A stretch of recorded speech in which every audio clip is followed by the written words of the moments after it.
As you may or may not know, I've been playing around with the QQ190, the Ready to Fly quad from Quad Questions. And in it is a full TBS, Team Black Sheep, stack that uses the two 2-in-1 ESCs, the Core PNP50, and the Colibri flight controller. Now, I've been playing around with the PNP50 and the OSD that's built into it, and I'm falling in love with it. So I wanted to kind of give you a quick overview of some of the features that I have figured out of this OSD. So I've got my DVR hooked up, and we'll just jump into the OSD. So coming in here, what you see is that there are a number of different options coming across the screen. You've got your voltage, milliamp per minute, your battery percentage, which is just some simple math on the voltage and the milliamp consumed, the current draw that is going right now. So if I arm the quad here, you'll see that go up a little bit because it's starting to draw more current, and then the total milliamp consumed over here. So if you're running like a 1300 milliamp battery, you want to land somewhere around 800 to 900 milliamps consumed, and that will bring your battery in at a voltage around storage charge. Then down over here on this side, you've got Acro, which is the mode you're in, RBS, which I'm not sure what that is, and the time arm. So as long as the quad is armed, that timer will continue to increase. Now, one thing that so with all of that stuff there, another thing you can do is enter into the OSD by holding full left yaw, and once here you have a ton of different options. First is the on-screen display.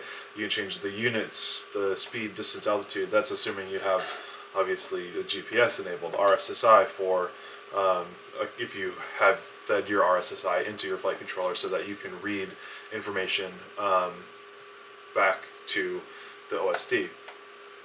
Battery information, do you want to have an alarm when your battery gets low? Do you want to have a percentage of battery left? At what level do you warn? And then if there's an issue with the current consumption, then you can change this to change what that shows. So just like multi-wii OSD, this is not multi-wii OSD, this is its own custom firmware, but it's very similar. Same with general, so now you've got all sorts of different options that you can do for this thing. You can turn on your artificial horizon and set your call sign. I have not done that because I'm a lazy bum. Now, flight controller settings, you can change your PIDs, so you can tune your quad from here, you can change all of your PIDs, you can change your rates, you can change different kinds of settings like, do I want to change rate profiles, and do I want to change what happens when I arm the quad, and different kinds of calibrations. So next, there's actually an option for FPV camera, and for certain cameras, you are able to change camera settings from the OSD. Now, I don't have that kind of camera set up right now. I hope to soon, but know that you should be able to change the settings of your camera. You can switch settings, I'm not sure what those are, and you can change video transmitter settings. So in here, if you want to change to, a different band or a different channel on that band, you can change it just by navigating around in the OSD.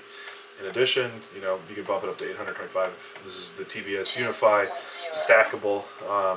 You can put it in pit mode, and what that means, or which version of pit mode you're going to do, and you can change LED strips and stuff. And now it shows you at the bottom when you exit the screen, it's currently 56, 58, which is race 1, and it's going to come to 56, 58. So when you switch to, I'm going to switch to race 7, which is 58, 80.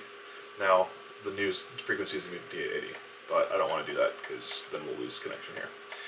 Dink, and back, and that's it. So, and then you just, once you're ready, to go in is full left on the left stick.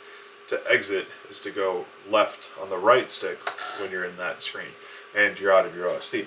So, tons of power there. in the on-screen display. And in flight, which I'll show you now, you can see that the OSD is very, very quick to update. It's updating many times per second compared to other OSDs that's like every half second or something like that. And that comes together with a full graphic OSD. That means it's not just text being moved around by positional units. It's actually got a graphics processor built in. It means that you get higher response rate, more information faster, and a much cleaner display. So everything that's put together here in this OSD is extremely powerful and extremely fun, and I'm trying not to fall in love with it because they're somewhat expensive. I think to get a Colibri and an OSD VTX combo, it's like 130 bucks. That being said, if you wanted a no-nonsense OSD flight controller, PDB, all of that stuff put together, that's pretty sweet. So enjoy some flight footage and see what this bad boy can do.